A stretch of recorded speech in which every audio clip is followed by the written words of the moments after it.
So I hope we're here. When I say here, I don't mean just in body, but when one prepares one's mind and heart to hear the Dharma, there's a certain going inward. I don't need to sit here while you do that. You need to do that and be ready for the Dharma um, when I come. I've noticed that it is very much more settled and quiet, and so I know you are really getting it. The purpose of hearing the Dharma is so that we can know our weak spots, so that we can know what it is we need to work on. Otherwise, how would you know? The transmission that comes forth um, actually confronts us and affronts us, and we can know. Oh, we feel that conviction. That's something for me. So everybody gets something. We don't all get the same things, uh, but we can know what it is we need to work on because we know ourselves. As much as we say we don't know ourselves, we actually do. That's the scary part, is that we really do know ourselves. Um, and we spend our time either trying to justify or trying to change without just giving it up. We try to figure out how to make it work, how to soften it, how it can fit with the other propensities that we have. And sometimes we have great regret because our resolve is not deep enough. Uh, and the only reason our resolve is not deep enough is because we have not heard the particular truth or Dharma that we need to hear that awakens us to that. That's my concern about Dharma light. That's my concern about things needing to be said in a way that it's palatable, it's acceptable for me. We have to just hear it raw and deal with it. And if we can do that, then we find that we actually have the full capacity, to face whatever is unwholesome or a hindrance in us, keeping us from our goal, keeping us from our great aspirations. We actually can face it, and we can surmount and overcome it because we have the Buddha nature as is our essential nature. So whenever we think we can't overcome something, it's that we are relying upon our human nature and not our intrinsic Buddha nature. Now, I don't mean that we're the same as Buddhas, because it's a karmic thing, and I'll talk about that a little bit. But I got 5 different messages today. I have to figure out how to condense that into 45 minutes so that every person gets what they need today, including myself. So let's go.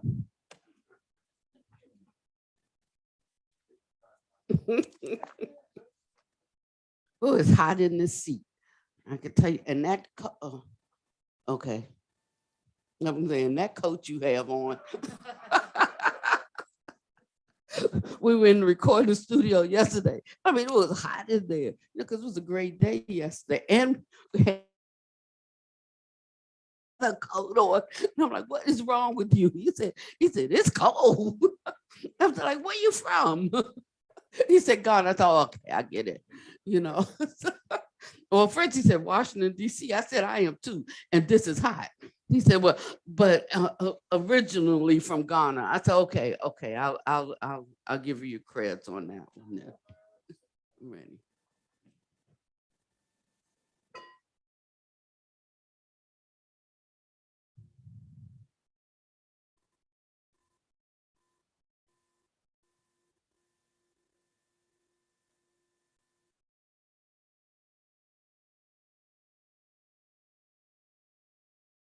Incense burning, all space is filled with the fragrance. All Buddhas smell it from afar. Auspicious clouds gather everywhere. Sincerity, all Buddhas appear. We pay homage, we offer clouds of incense to the bodhisattvas and the mahasattvas. We pay homage, we offer clouds of incense to the bodhisattvas and the mahasattvas. We pay homage, we offer clouds of incense to the bodhisattvas and the mahasattvas. The three purifying precepts.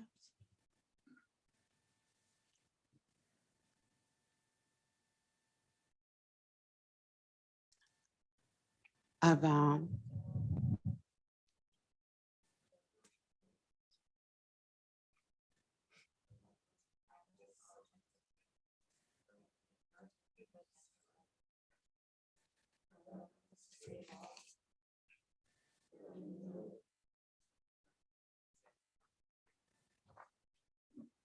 and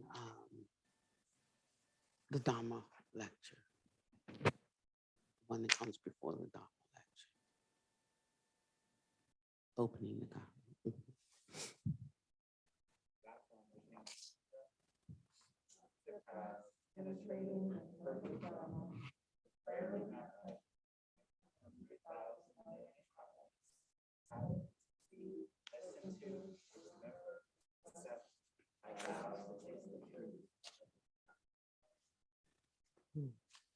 Oh, so it's wonderful while I'm sitting here, and as it was all coming,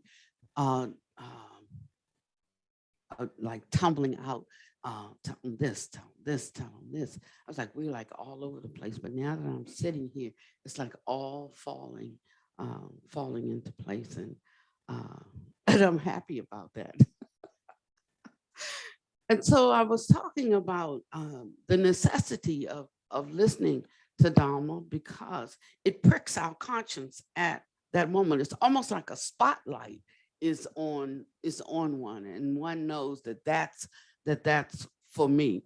Or there can be a question that somebody had. That's why you don't have to always call me about questions. All you have to do is pose the question, because prajna is ever present everywhere. And if you pose the question, really having a desire to know or to understand, that creates the condition or the circumstance for the answer to come. You can't answer a question that has not been asked. That's just information. That's just blah, blah. But when one has a question, when they're deeply desiring to know the answer, to understand, to clear away a certain perplexity, then they give prajna permission to abide with him. And prajna is like a perfume. You spray it in the air, or you can even spray it on your body, and you can walk through a room. After you're gone, it's still lingering. It's still hanging around, And so it's in that way, it wafts over you, just in a gentle way. And after a while, your own clarity arises, and you untie something for yourself. And when you untie something for yourself, that's when you know that you actually have the capacity, for realization. If you always ask the question and somebody gives you the answer, you don't know what your capacity is. So when you get in the heat of the battle, you don't have much confidence that you can win, because you don't know what your proved weapons are, but as you start to untie your own knots, then you start to recognize that everything that I'm reaching for out here, I'm really just setting up a resonance for uncovering it and bringing it up from inside here. And so a lot depends on not so much the guidance of your teacher, but the allowance of your teacher, allowing you to come to this full realization. Even my grandbaby understood that. I'm trying to tie her shoestring because she's not doing it right. She said, "No, Grandma, by myself." She wanted to work it out, and when she did it, she was so proud of herself. But not only did she work it out that time, she could work it out again and again, and it got better because she did have a knot in it. But it got better and better. So see, then Grandma just came after she slipped the shoe off because she couldn't like just pull the string because she hadn't tied it quite right. Grandma just came and loosened the knot, and then just left it. And she tried again the next day and the next day. And then one day she had it just right. So this is what we have to go through to find our true selves. This is what we have to go through to get better. There's a lot of things we go through in life to accomplish our goals, the things we want to do, who we want to be in the world, the careers that we want to have, the lifestyle that we want to have, the people we want to rub elbows with, and who we choose to love. And we go through a lot for that, but we can't go through too much for the Dharma. That lets you know where it is. When it becomes premier in your life, it doesn't mean you have to give up everything else. It's just that it becomes premier. It's at the top of the pyramid in your life. And our fear for allowing it to be at the top is that we think it's going to cost us something that we hold dear. No.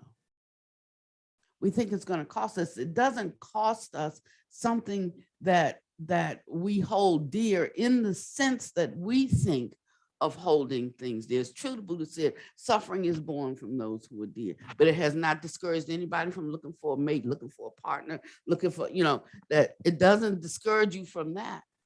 We still look for those things. So we can not be so drastic in our interpretation of things, but that sense of being drastic is due to our fear of something that we like being taken away from us. The whole thing about walking this path is that the more you like the path, the more your likes shift. They may shift completely where what you used to like, you don't like anymore.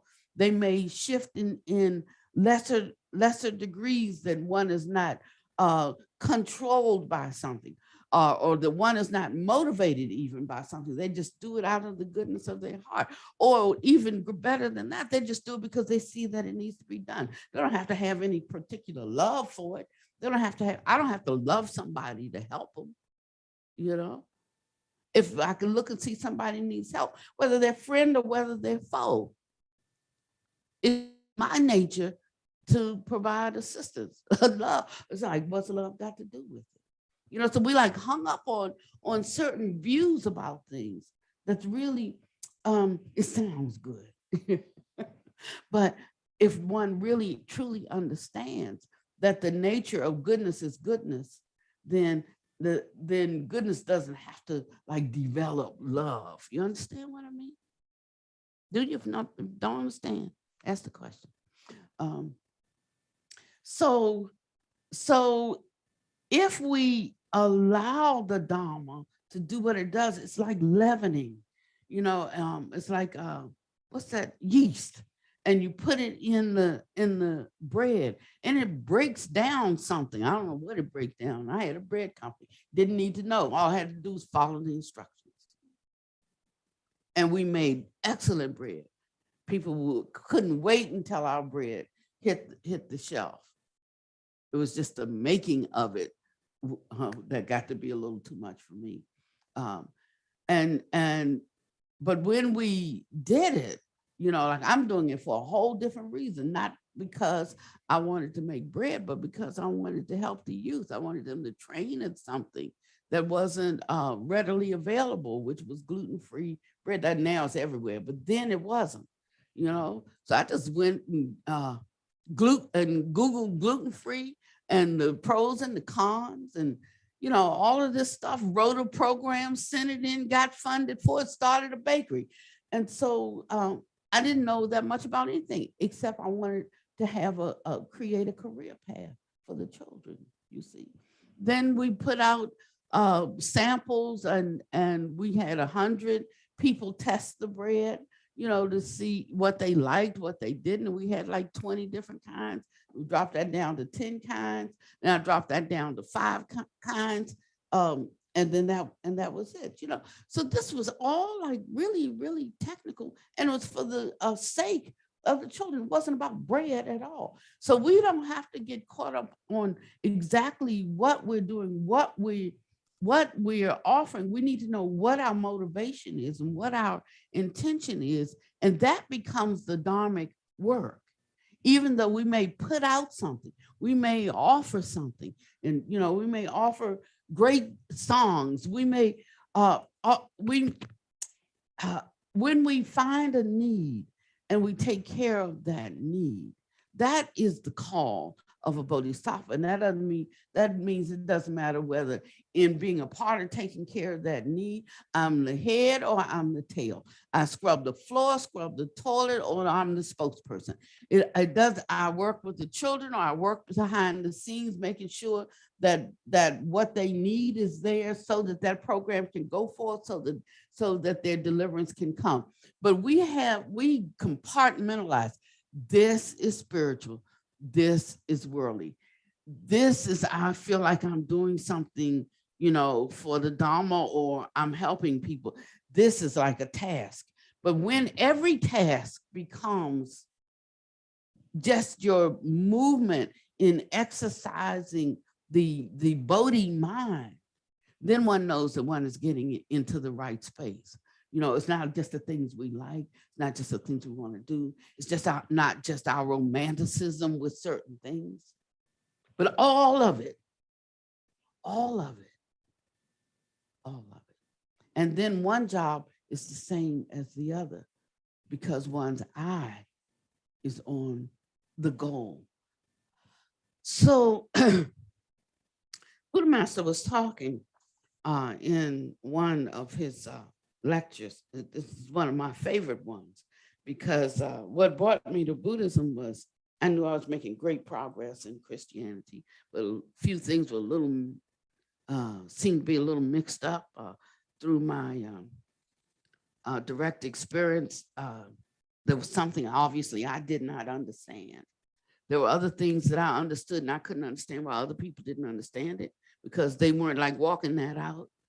And so I had some questions, and I posed those questions, and the answers came to me directly. They didn't come to me by any man. I had already asked enough men. When I say men, I'm not talking about males. I'm just talking about other humans. I had asked the question, and the answers were conflicting.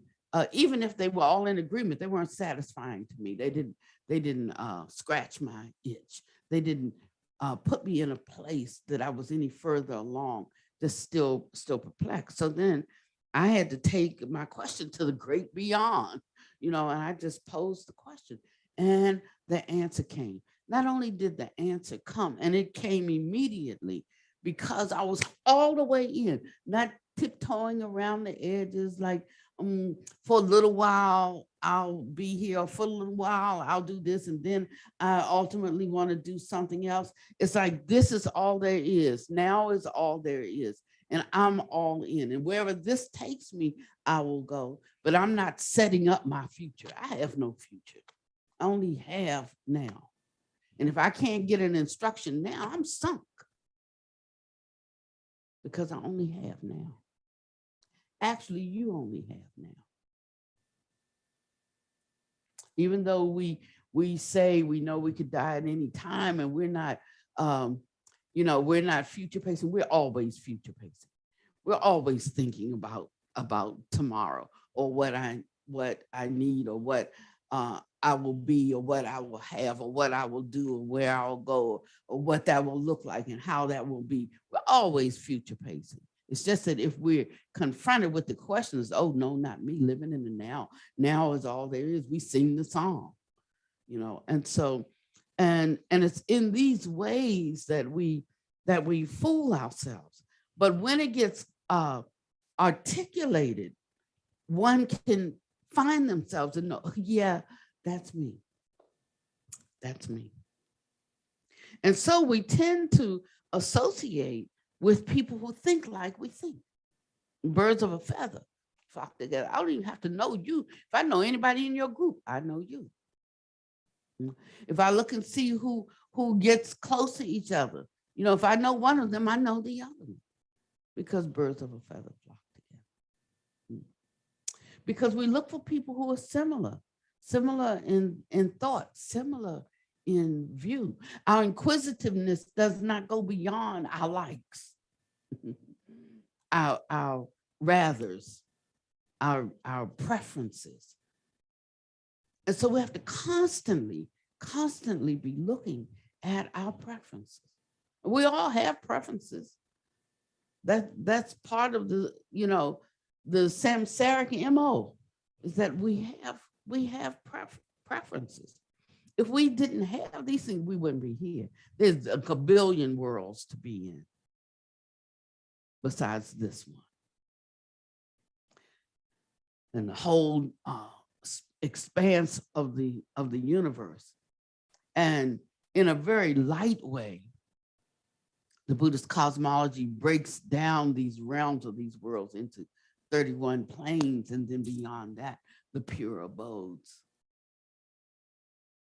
So the pure abodes are not on the 31 planes. That's what's beyond the 31 planes. And you can see that we're like way down at the bottom, right? I mean, like you are where you are. We're down like at the bottom of those planes, caught up in sensual desire. And I could say that I don't want to be, I wish I wasn't, you know. But there have only been the causes that produce the condition of being here. And when we have neutralized, or I won't say neutralized, but when we have stopped the production of more of those causes, and we have created conditions for there to be an arising in a different plane, then we will no longer be here. There will no longer be an appearance in this plane. And he gives us clearly the requirements for not being here. So on one hand, I'm studying, you know, the requirements that lead to the way of escape. But on the other hand, I'm just building more of the conditioning for samsaric, and particularly the human experience of a re-arising. I'm thinking in my mind like I want that, but I'm doing this. And this is where we get into a little bit of difficulty. But there is a way to solve this. And one way is to bring those things that, those views onto the path, and they become the things that we work through. So some of us can simply abandon them. Others of us have to use them on the path. And so there's 84,000 different Dharma gates by which one can awaken. It's rare for you to encounter anybody else in our small circles of association who's going through the same Dharma path. Although we talk about, you know, we're here talking in this one Dharma, actually there's not. But all together, they make up the magnanimous, boundless gates of entry to perfect peace. And so we read different books, we study with different groups, trying to find the one that works for us, the one that we make progress with, the one that enlightens us, the one that inspires us, the one that gives us a certain kind of fearlessness and a certain kind of strength that we can meet every obstacle that comes in the day. The kind that allows us to be kind to ourselves because it has developed us so that we're not so thin-skinned that we can't stand to hear anything. The kind that will make us want to search out the truth and find the blame in something, even if that blame is in me. And after you get in the habit of doing this, it doesn't feel like blame at all. It's like inquiring minds want to know. I want to know. You know. Now, it's better if I can figure it out for myself so that you don't have to tell me. But if I can't get it any other way, then I can accept it in the beginning from you. But as time goes on, I shouldn't need you to point out my shortcomings. I should be able to see it as the Dharma in me gets up. It's like dry dirt and a gentle rain. The rain comes too hard, it runs off. But when it's a gentle rain on a dry earth, it soaks in. So allowing the Dharma to soak in. It's okay if you have to leave something outside the door because you can't quite accommodate it right now. And that doesn't become an excuse. Then one is in good stead. But just being hungry for knowledge is not it, is what I'm saying. That's just another one of our propensities. That's another one of our things. It's perfecting what we already have. Perfecting what we already have. Now, in the esoteric schools, there are many things that you have to learn so that we can develop skillful means or expedient means to save living beings. I mean, because that's the purpose of being on the esoteric path. I'm still trying to find something for myself. I still need to stay with the fundamentals, like save yourself and then save others, right?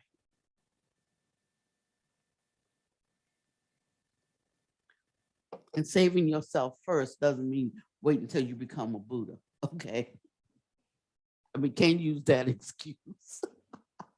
Saving yourself means acknowledging, acknowledging your conduct, acknowledging your thoughts and your behaviors, and making the great vow and then putting feet behind that to overcome that. And then whatever step you take, when you know you can step there and you're on solid ground, you can say to another one, come step right here. And then you take another step and you can say, come, step right here.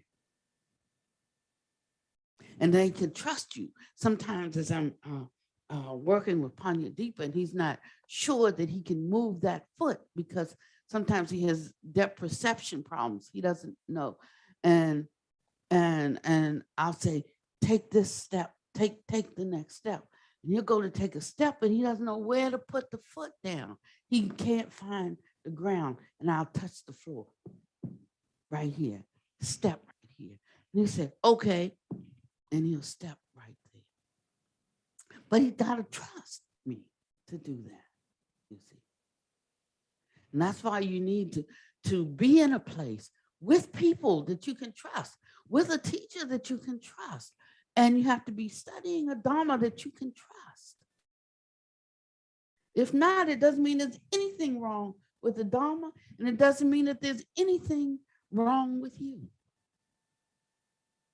But it's about the karmic conditions being right, that one can receive the instructions joyfully, even if they can't live them out at this moment. But by continually exercising the will to, one becomes able to. Most of our problem is around willingness. We like when we are not in the midst of wanting to do that particular thing, our will is strong. But when we get in a situation where it's available to us, but we know we shouldn't touch it, then our will is not as strong. And that's why he talks about be careful of the company that you keep. But we think very innocent conversations, just so like, oh, what do you think about? As soon as you get right there, what do you think about? Maybe it should say, what does the Dharma say about such and such? That would be a good starting point. When we see something that perplexes us, or when we're not sure about something, how could that serve the Dharma instead of should we do this? How could that serve the Dharma? One says, I don't see any way it could. Now that's a different conversation. But we haven't even asked the question about how does it serve the Dharma? How does it accomplish the Dharma's goal? We think that when we do things, it's about us. But if one is undertaking the higher training, they've already gone beyond it's about me. It's how do I do a good job with this? How do I fulfill, the call of the Dharma in this? So the Dharma starts to be all you see. And how do I make that come forth in this project, or in my home, or in the heart of my children? Or, that's the question. So while we're still thinking about us, we have not placed the Dharma in a place where it can guide and govern our thoughts, our speech, and our action. It's still a study. It's still a practice. But we're moving beyond that kind of mindset, beyond the thoughts of it's something that I do over here, until everything, the arising, I hear people talking about the arising of the Dharma eye. The Dharma eye is not like plucked out and sitting over there. And it's like, oh, I see the Dharma eye arising. The Dharma arising of the Dharma eye means that that's your lens. Everything is seen through the eyes of the Dharma. So there's no talk really about the arising of the Dharma eye, because that would have to be something that's separate and apart from me. You understand what I mean? It gets to be, it's a thing. It's really a thing, but it's not a thing like we talk about it. We talk about it as if it is something out there, but that's not it. It's a certain kind of transformation that everywhere you look, that you see the Dharma, and your response is for the sake of the Dharma, and you're figuring out how to align with the greatest objective or benefit of the Dharma. And that's where the courage comes from. That's where the vision comes from. That's where the tenacity comes from. That's where the fearlessness comes from. And that's where the love that we don't have to talk about comes from. Because love does what is good for people without thinking, I am doing good. It becomes just something that you automatically do. And so when one embarks upon this, the things they have to learn, the different ways that it's expressed, but one is who my mother is. That's just one way of teaching something. Some of us who had some issues with our moms, like that's a tough one. If you're up to the challenge, dive right in. If you really want to have a perspective of the great honor of the one who nurtured you, bone of her bone, blood of her blood, flesh of her flesh, shared all her food with you and her life force with you and all that. Whatever she may have done to you after you got here,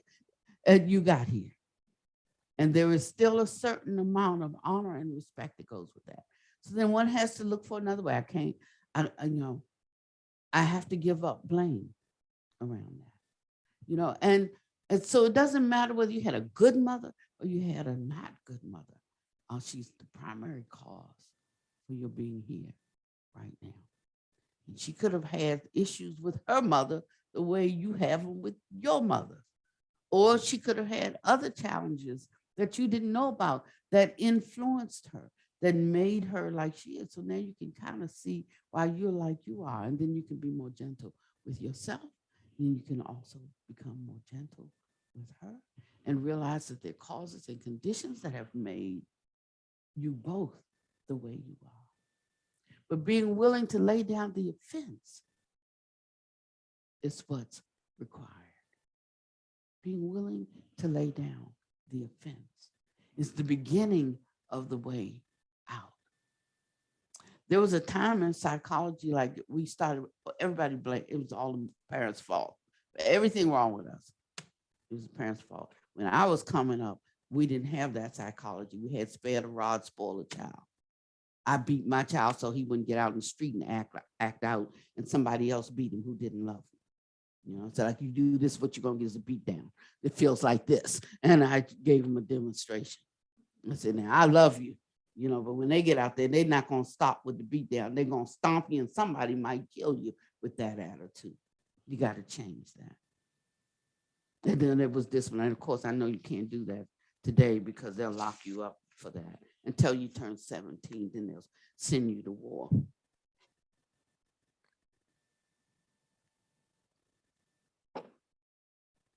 Yeah. Mixed up. We are.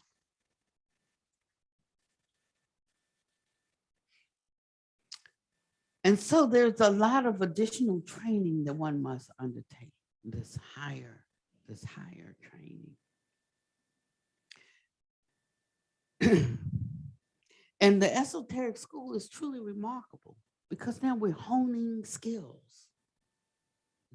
We're moving beyond the preliminary practices because that's gotten into our DNA.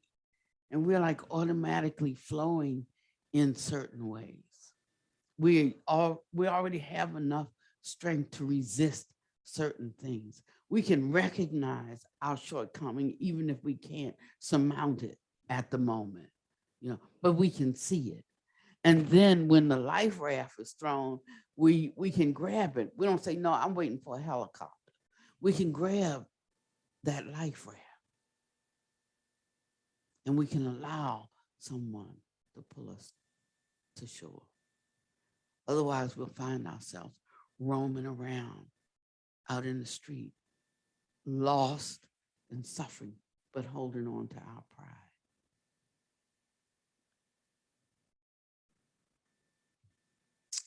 And if you are a disciple of a teacher who has mastered this, then your chances for mastering it becomes great because it's kind of like a tuning fork. And when that tuning fork is struck, it sets up a vibration and a resonance. And the closer you are to that one, the more you pick up the vibration and the resonance. So you don't have to study for 20 years. Some of you are experiencing that right now. That vibration. And you're like, oh, I feel something. I feel it in here. You can't just call it something. Doesn't matter what you call it, but you feel the resonance. And then when you set about to do something, you do it with a different view, a different idea, or you hold it in a different way. And nobody had to tell you. It's just the way you feel to hold it. Just from the place where your mind and your heart vibrating. There's a certain resonance that's set up. And once you have that resonance, you kind of know as you experience it more and more, you know where it is. I could say in the beginning, you know where it is in time and space. And you can like go there. You can take yourself there. But after a while, it gets beyond time and space. And that's when one starts to pare down or drop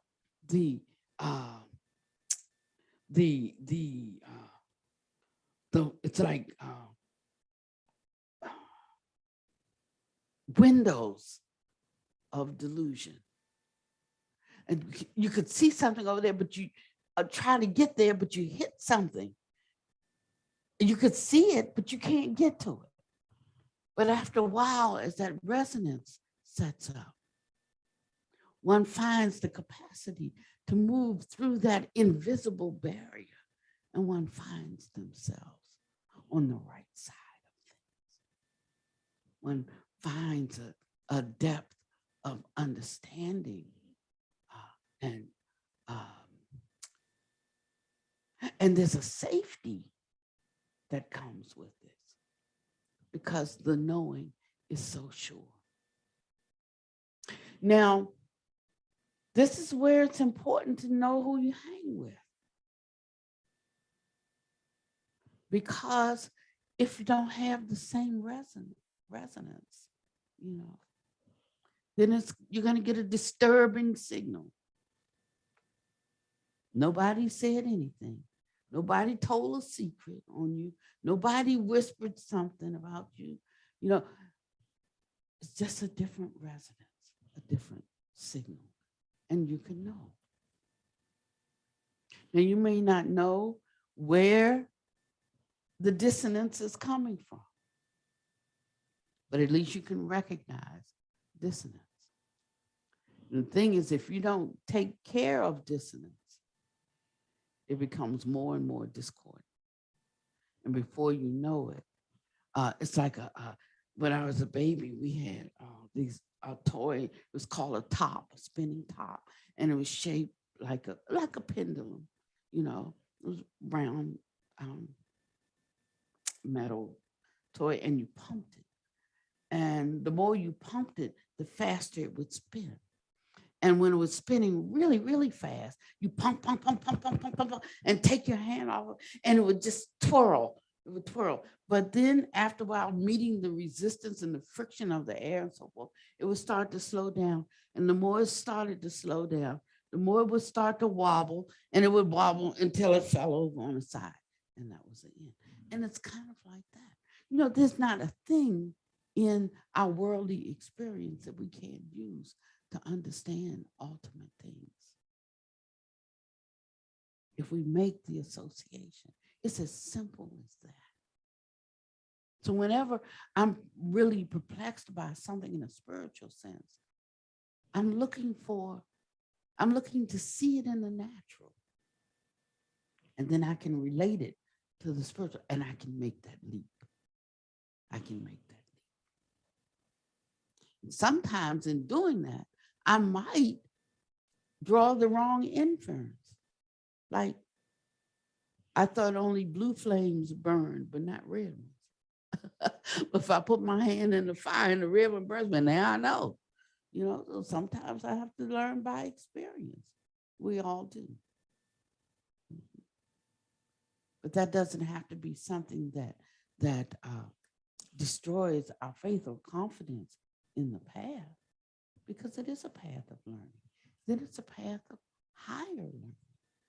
And then we reach to a place where we're on the path of no more learning. So learning takes us to no more learning. No way to get to no more learning except to go through the path of learning. If you're learning a lot of lessons, you better start running, go a little faster. If you're running so fast, but you're not really learning, you need to slow down and experience something.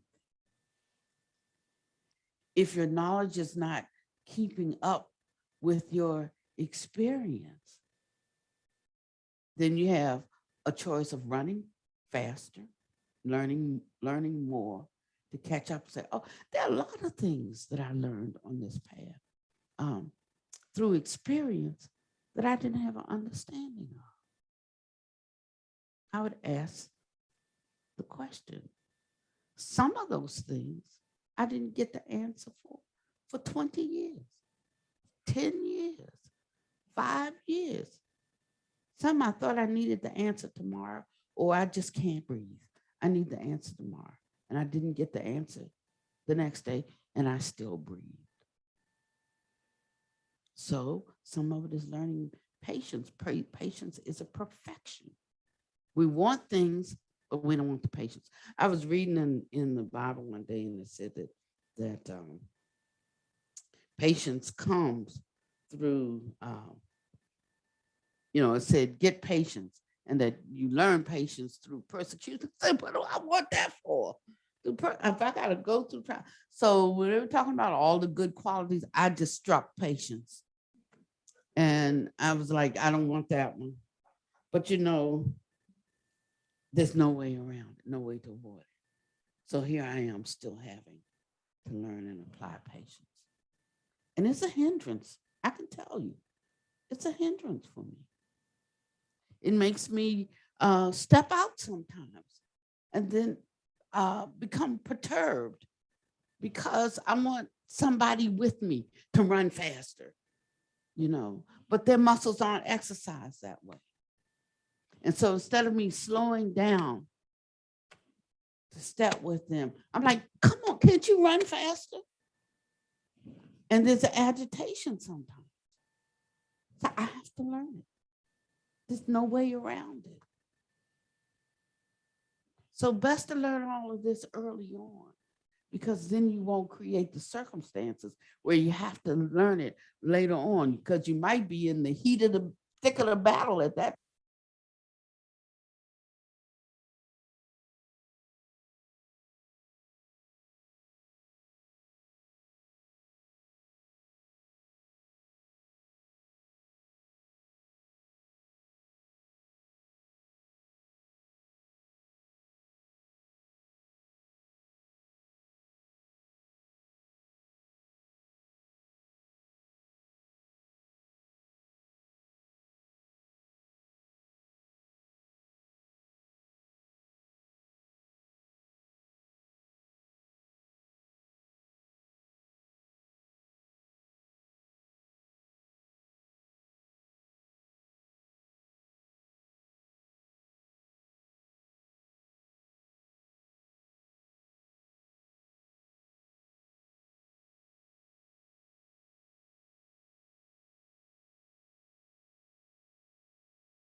And that's like 100,000 prostrations. And the whole purpose of that is, number one, to bring the whole body into a place of surrender and respect. So that's why we.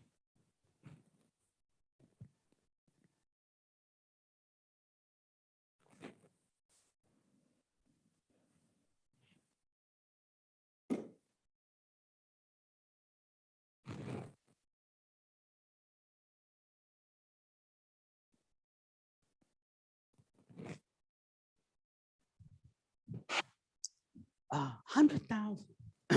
Now, the way my teachers explained to me says, okay, what you do is you just count the first 200.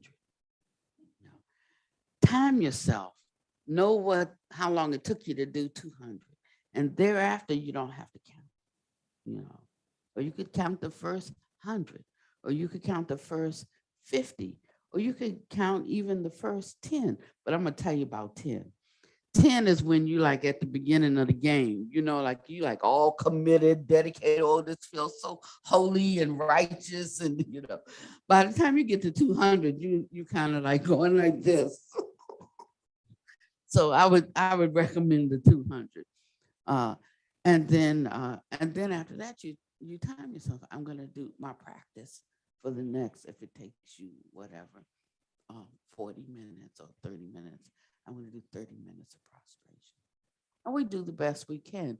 When we're young and able-bodied, meaning nothing's wrong with us, except we may just not be in the practice of doing this.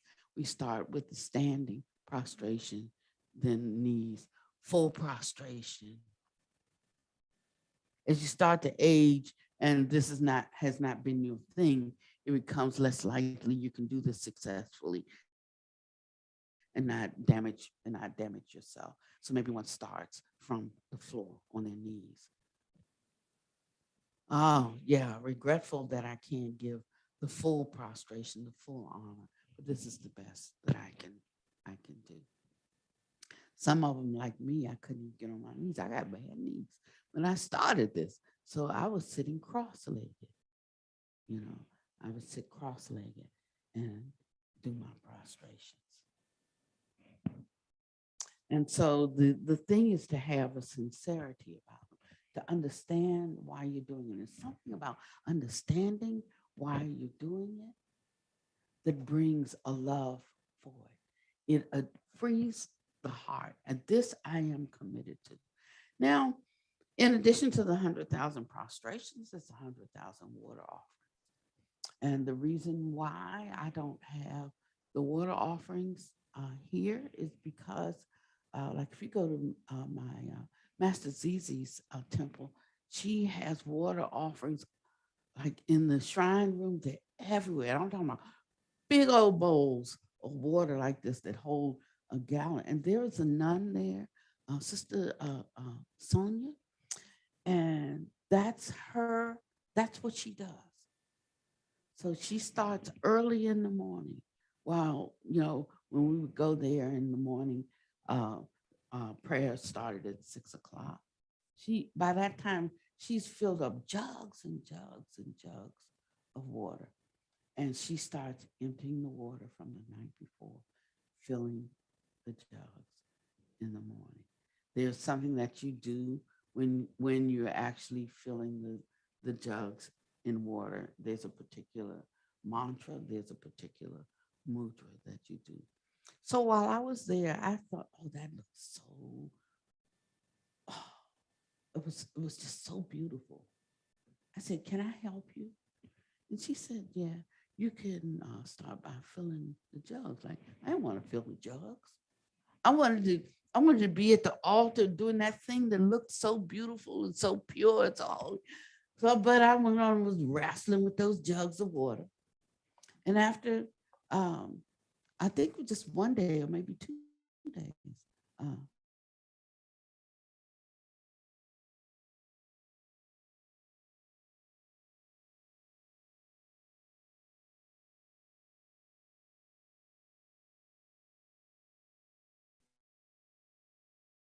she said, I have to do something to do something.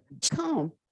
And it took a long time to do all that. I thought I'd get to the first altar, but there's one, two, three small altars and one altar that's half the size of this room.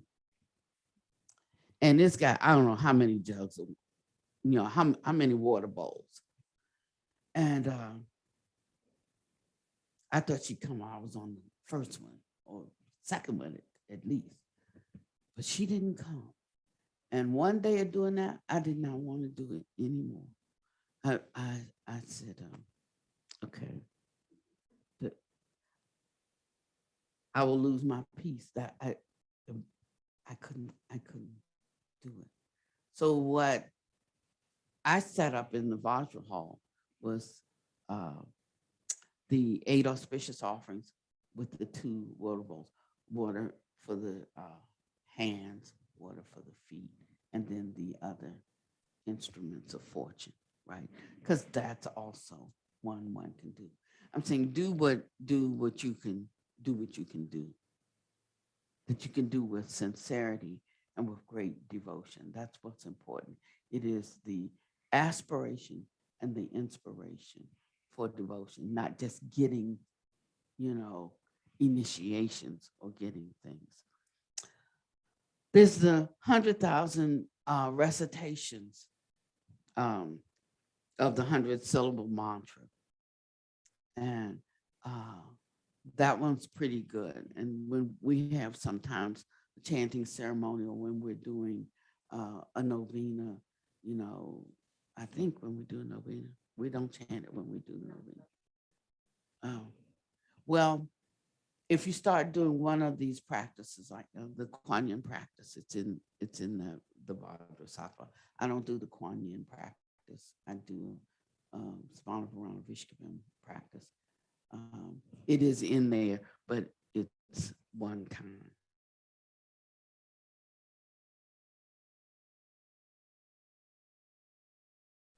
But there's the 100,000. All of this is designed to transport one from like a worldly view of things until the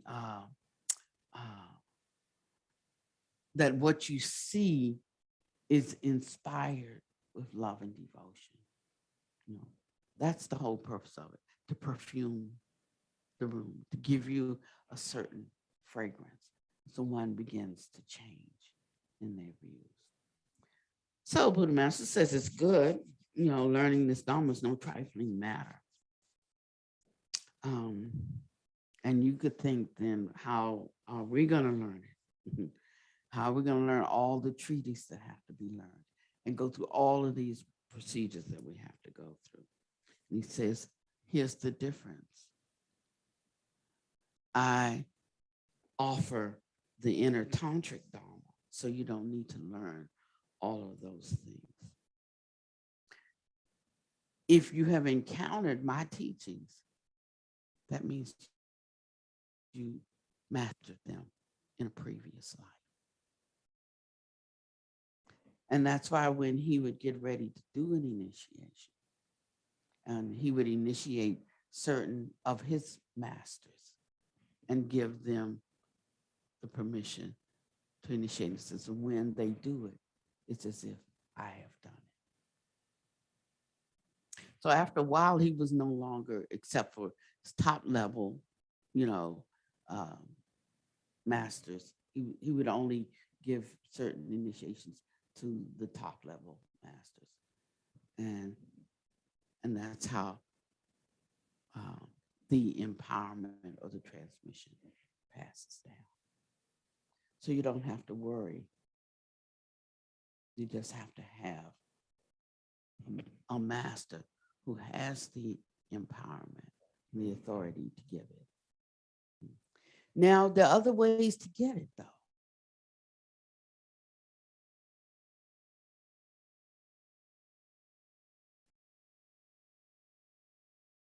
I mean, a lot of it's just in books. You can go on Amazon, you can book someone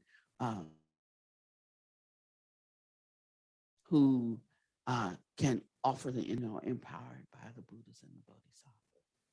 But not at that level, then who they empower, Dharma Kings, High Rinpoches, Venerable Ones, not just venerable because they ordained. I'm talking about venerable because they're venerable in their behavior, in their thoughts, their mind stream. Understand there's a difference. And if not them, you can get it from ordinary Rinpoches and Venerable Ones, any who are bold enough to give it.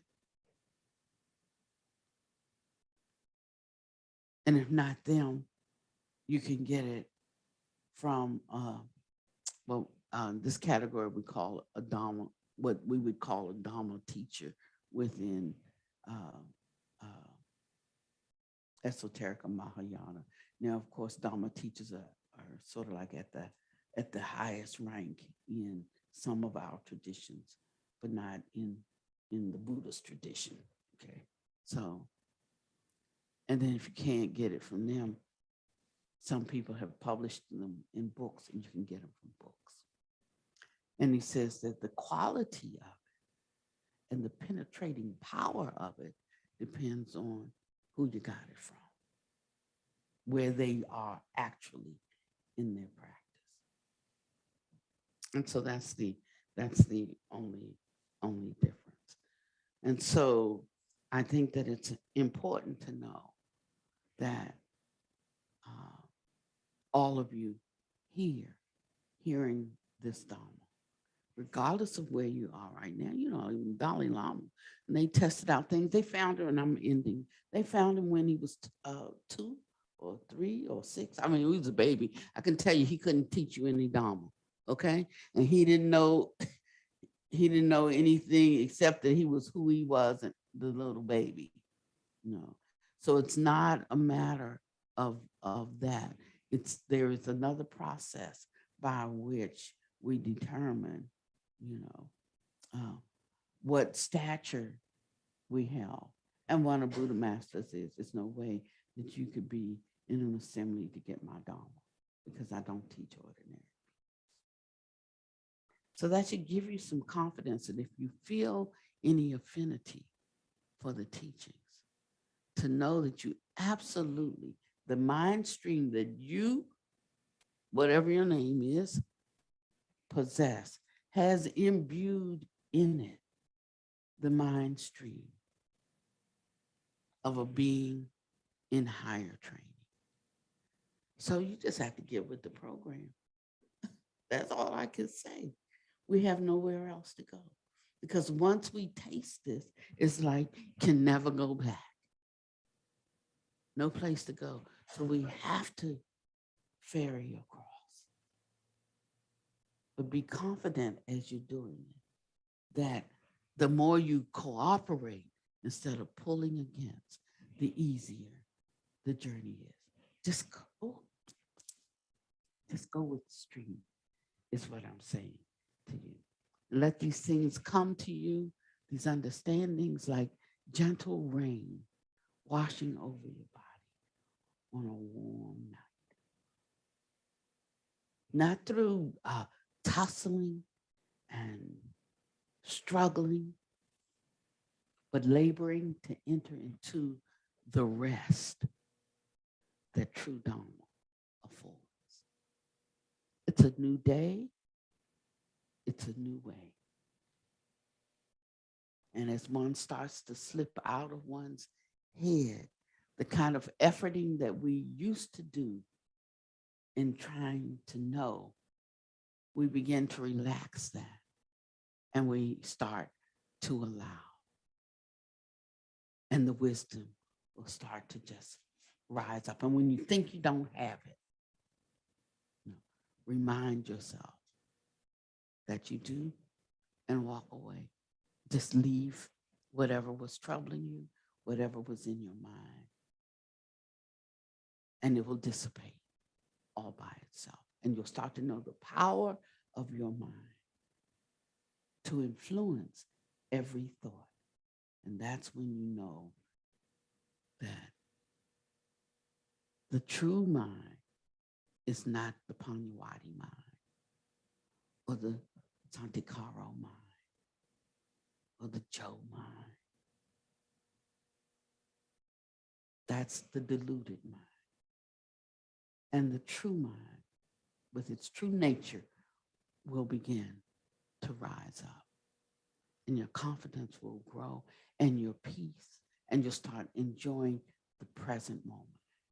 We'll stop reaching, and we'll start to enjoy today's life, what I know right now. And we'll start to see what is right in front of our eyes that we have not been able to see before, thinking I have to reach there to get. And that's how our life changes. May you be well and happy and peaceful. May no harm come to you and no danger. May you always be able to meet the inevitable difficulties of life.